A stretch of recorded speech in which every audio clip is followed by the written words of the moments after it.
Stride. Honorable Speaker, you know, in his other life, the Cabinet Secretary and I used to agree on how this hustler fund needs to be treated. As of September of 2024, data from that ministry indicates that the default rate was up to 58%. That is about 14 out of the 24 million people who are borrowing on that platform are classified as defaulters. I want the Honorable CS, because in his other life he was very clear that we need to hold the President to his promise that this hustler fund was supposed to be a grant and not a loan, and that therefore the people who borrowed this money need not pay that money back.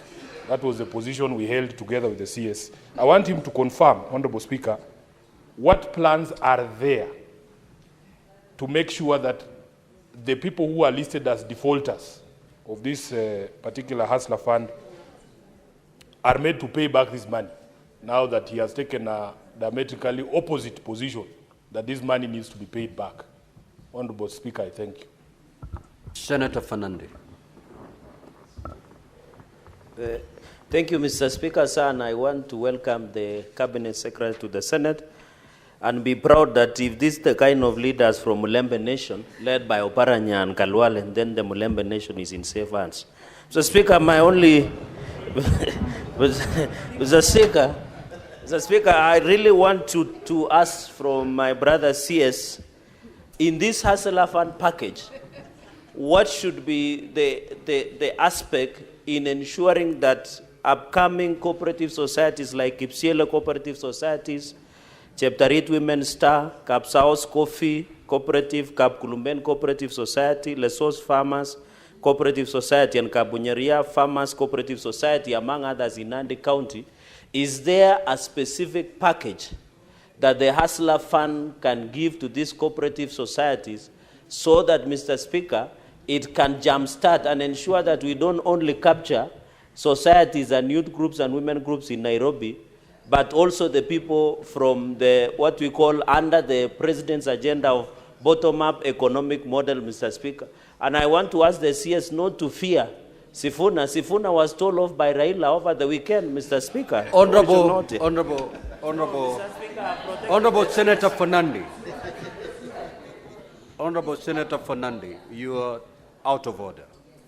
Okay? And I'll give you your first question for the day. Senator for Kericho. The majority leader. Thank you, Mr. Speaker. I have a question with regards to the financial inclusion product, which the Cabinet Secretary responded to in this first part of the question, otherwise known as the Hustler Fund. And for the record, to the best of my knowledge, the President never promised a grant. The people, please, the people, Speaker. Senator Fernandez. Senator Fernandez. Senator Fernandez, you're out of order. And you proceed in that manner, I will have to ask you to leave the House. Proceed, the majority leader. Thank you. The people who promised 6,000 one-off as a grant, Mr. Speaker, are known. Hustler Fund, Mr. Speaker, and the minister is here, will confirm to us from the get-go, everybody who borrowed knew that the scheme is that you borrow, pay, you build a credit history, and are able to grow your limit. The question that I have for the Cabinet Secretary, Mr. Speaker, is if we can have a record, you can provide it now or later, of what is the approximate number of Kenyans that borrow on a daily basis currently, Mr. Speaker, and that are active on this platform, so that we are able to know how they are able to achieve this figure of 70 billion. Mr. Speaker, that's not a small amount. In fact, there are only 2 or 3 banks in this country that can lend out such a similar amount out there. Therefore, it will be important for this House to know how many ordinary citizens borrow and pay on a daily basis from the Cabinet Secretary. I thank you for this chance. Senator Beatrice Akinyi. Thank you, Honorable Speaker. I welcome the CS and our senior brother once more. My question is, Honorable Speaker, to the CS, what percentage of the funds lent, especially of the Hustler Fund, has become bad debt. And Honorable CS, now that we are in broad-based, is it possible that you can pay the 6,000 shillings that was promised to Kenyans as in our manifesto? Thank you. Senator Miraj. Senator Miraj. Order, honorable senators. Senator Miraj, proceed. Asante mstahiki Spika, na mimi nimkaribishe waziri na nimpongeze kwa kufika kwa wakati. Swali langu kwake ni kwamba kuna jinamizi jipya limechipuka katika taifa letu la Kenya, jinamizi la watoto wetu kuweza kucheza kamari.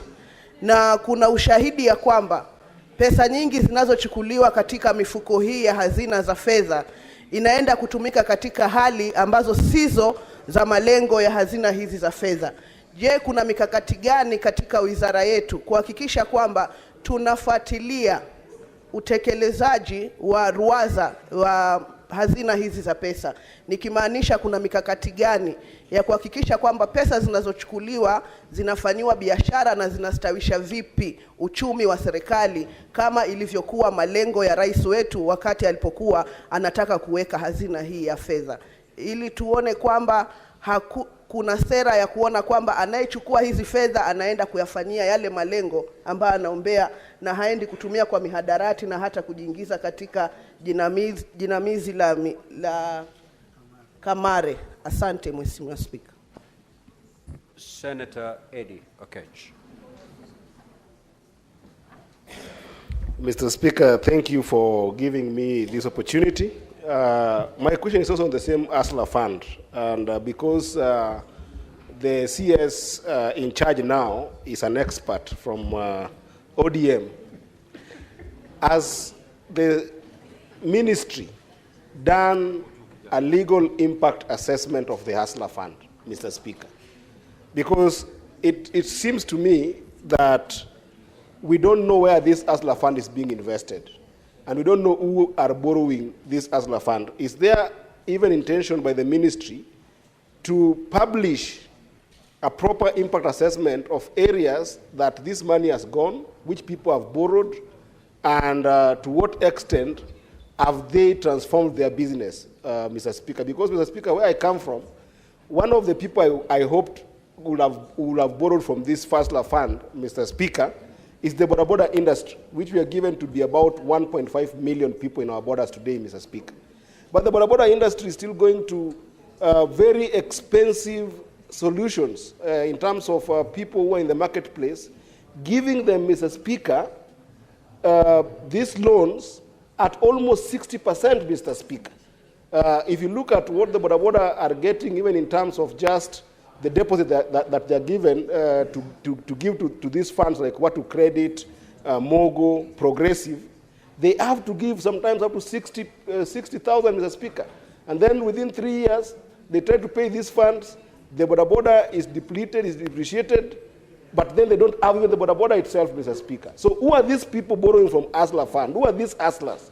Can the minister table to us at the right time an impact assessment that is legally done as an expert that he is from ODM to show the country what has happened in that ASLA fund? Senator Mgatana.